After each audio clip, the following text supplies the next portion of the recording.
Hello guys, അസ്സാം വലൈക്കും, നമസ്കാരം. ഇന്ന് നമുക്ക് ഒരു ഇഞ്ചി അച്ചാറാണ് ഉണ്ടാക്കാൻ പോകുന്നത് കേട്ടോ. ഇഞ്ചി എല്ലാവരും കറിയല്ലേ, ഇഞ്ചിക്കറിയല്ലേ ഉണ്ടാക്കുന്നത്. ഇത് ഇഞ്ചി അച്ചാറാണ്. അത് ചോപ്പ് ചെയ്ത ഇഞ്ചി, ആവശ്യമായിട്ടുള്ള സാധനങ്ങൾ: കായം, വറ്റൽമുളക്, വെളുത്തുള്ളി, പച്ചമുളക് അരിഞ്ഞത്, കറിവേപ്പില, കടുക്, ജീരകം, ചെറിയ ജീരകത്തിൻ്റെ പൊടി, മഞ്ഞൾപ്പൊടി, ഉലുവാപ്പൊടി, മുളക് പൊടി. ഓക്കെ, ചട്ടി ചൂടായിട്ടുണ്ട്. നമുക്ക് വെളിച്ചെണ്ണ ഒഴിച്ചു കൊടുക്കാം. ഞാൻ ഏകദേശം 1 കിലോയോളം ഇഞ്ചി എടുത്തിട്ടുണ്ട് കേട്ടോ.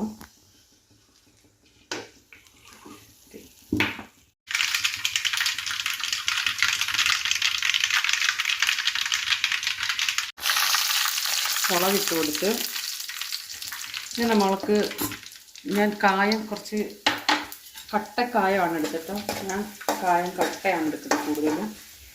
അപ്പോൾ അത് ക്രഷ് ചെയ്ത് വെച്ചിട്ടുണ്ടായിരുന്നു, അത് ഇട്ട് കൊടുത്ത്. ഇനി നമുക്ക് വെളുത്തുള്ളി, പച്ചമുളക്, ഇതിൻ്റെ ഒരു പച്ചമുളകൊക്കെ ഒന്ന് മാറി ഒന്ന് വഴണ്ട് വരട്ടെ.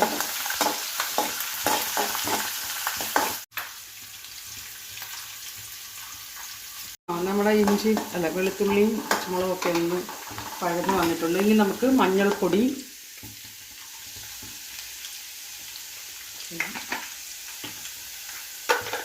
ചെറിയ ജീരകത്തിൻ്റെ പൊടി,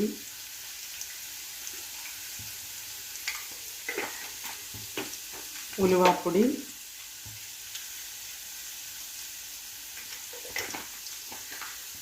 ഇനി മുളക് പൊടി.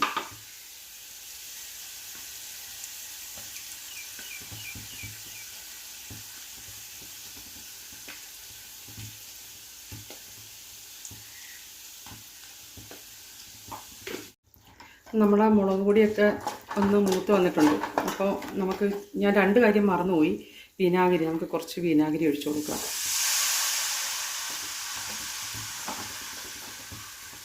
പിന്നെ ശർക്കര, ഇഞ്ചിക്ക് നല്ലതാണ്, എരിവും കുറഞ്ഞ് കിട്ടും, ടേസ്റ്റുമാണ് കേട്ടോ. കുറച്ച് ശർക്കര.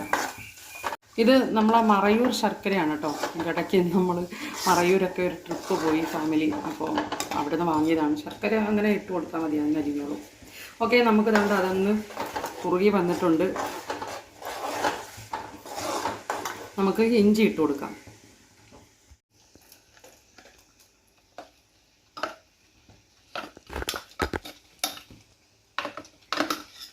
ഇത് നമ്മുടെ പ്രീതിയുടെ ചോപ്പറാണ് കേട്ടോ. പ്രീതി മിക്സിയുടെ കൂടെ കിട്ടുന്ന, അതിനകത്ത് ചോപ്പറായിട്ട് യൂസ് ചെയ്യാം. നമുക്ക് പച്ചക്കറി ആയാലും ഇതുപോലെ തോരനൊക്കെ അരിയാനായാലും സവാള അരിയാനായാലും അപ്പോൾ അതിന് പ്രത്യേകം ബ്ലേഡുകളുണ്ട്. അപ്പോൾ അതൊക്കെ മാറ്റിയിട്ട് കൊടുത്തു കഴിഞ്ഞാൽ നമുക്ക് ചോപ്പറായിട്ട് യൂസ് ചെയ്യാൻ പറ്റും. പ്രീതിയുടെ മിക്സിയാണ് കേട്ടോ.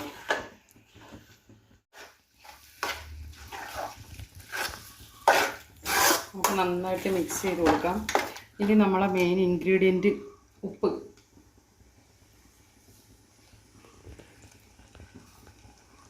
ഉപ്പ് നമ്മൾ ആവശ്യത്തിന് നോക്കിയിട്ടിട്ട് കൊടുക്കണം കേട്ടോ. വിനാഗിരി ഒഴിച്ചതുകൊണ്ട് കുറച്ച് ഉപ്പ് വേണ്ടി വരും. ഓക്കെ,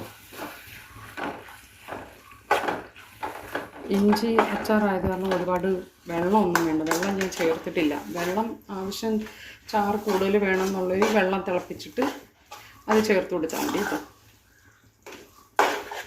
അതുപോലെ വിനാഗിരി നമുക്ക് തിളപ്പിച്ചിട്ട് ആറിയിട്ട് ഒഴിച്ച് കൊടുത്താൽ കുറച്ച് നാൾ കേടാവാതിരിക്കും. ഏതച്ചാറിനായാലും വിനാഗിരി തിളപ്പിച്ചിട്ട് ആറിയിട്ട് ഒഴിച്ച് കൊടുത്താലും ബെറ്ററാണ്. ഓക്കെ, നമ്മുടെ ഇഞ്ചി അച്ചാർ ഇവിടെ റെഡി ആയിട്ടുണ്ട്. നല്ല ടേസ്റ്റാണ്. കുറേ നമുക്ക് വയറ് സംബന്ധമായിട്ടുള്ള ദഹനത്തിനും വയറുവേദനയ്ക്കൊക്കെ ബെറ്ററാണ് കേട്ടോ.